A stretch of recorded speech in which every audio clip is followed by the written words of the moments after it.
I will be calling your names. My name is June and I love cooking. Aji sir, no habit. Okay, next. Thank you, Miguel. Calvin and I love eating. Escaping classes. Where's your coffee, sir? But here we are, older, wiser, and definitely with better excuses. I really don't know and I really don't care what's the purpose of my life.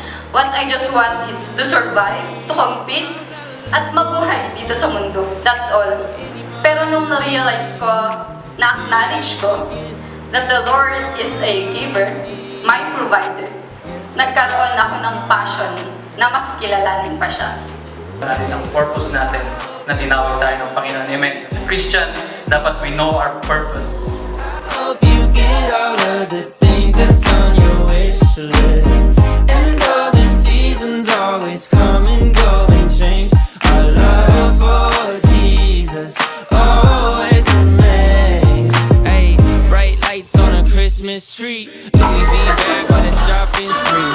Feels good to you for about a week, but then it fades away. But not this peace, not this love, when it comes from up above. Praise the Lord because He tells us we're enough. So I don't wanna walk under the tree. I'm not looking for a card, any money. Today is a gift, and that's all I need. Yes, that's why they call it. Yes, that's why they call it. I guess that's why they call it the present. I don't wanna box under the tree. I'm not looking for a car or any money. 'Cause today is a gift, and that's all I need. Guess that's why they call it the present.